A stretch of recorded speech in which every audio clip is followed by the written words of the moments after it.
All right, let's talk about something fascinating. We're going to dive into one of the most powerful but often overlooked parts of music, the architecture of silence. We're going to learn the language of the notes you don't play. This quote, man, it really hits the nail on the head. We're always so focused on the melody, the chords, the sounds, but the real magic, the thing that gives music its groove, its emotion, a lot of that lives in the spaces between the notes. So let's just chew on that for a second.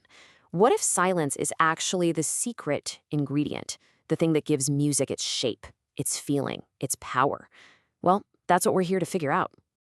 To really get this language, we've got to start from square one. So let's begin with the most fundamental building block of musical silence. It's really that simple. A rest is just a symbol that tells a musician, hey, be quiet now. It's a notation for a pause. But trust me, it's anything but empty. The easiest way to think about it is like a light switch. A note means sound on. A rest means sound off. It's that black and white.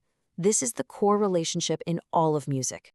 Okay, but here is the absolute crucial point. A rest is not just some random pause where you can chill out for a second. No way. It is a precisely timed, measured period of silence. The pulse of the song keeps going, and you have to keep counting right through it. That rhythm never, ever stops.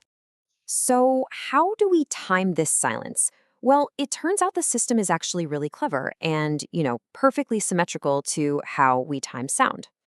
I love this concept. It's so elegant. Think of it like a mirror image. For every single type of note that tells you how long to play, there's a matching rest that tells you how long to be quiet.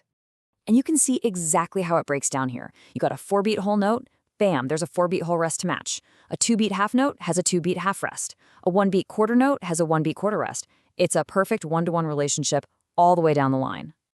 Okay, theory's cool and all. We know what they are, we know how long they last, but what do these things actually look like on a page of music? Let's get visual and learn to spot them. First up, the big one, the whole rest. It's this little black rectangle that hangs down from the fourth line of the staff. And here's the trick to remember it. It looks kind of like a hole in the ground.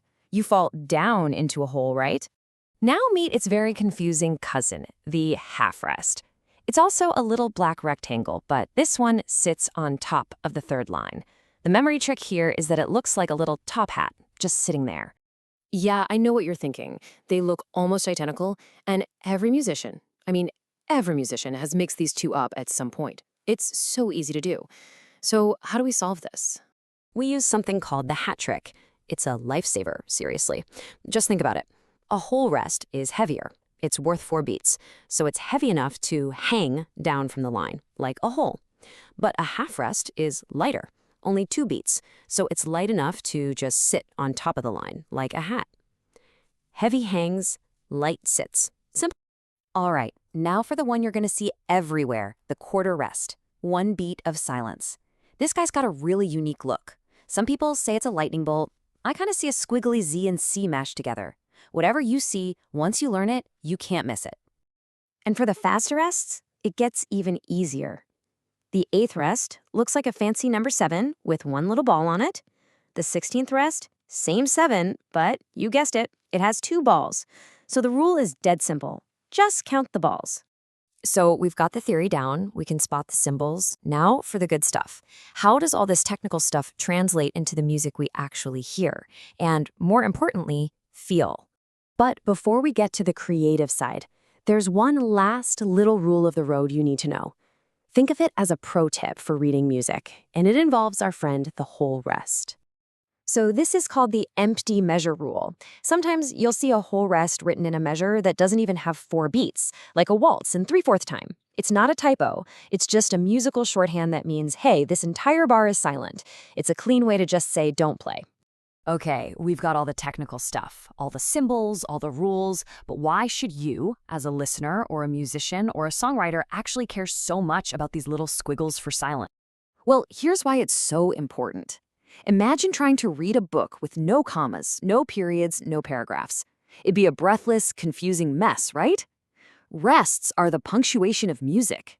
They create phrases, they build tension, and they give everyone, the musician and the listener, a chance to breathe. And this effect is totally different depending on the style.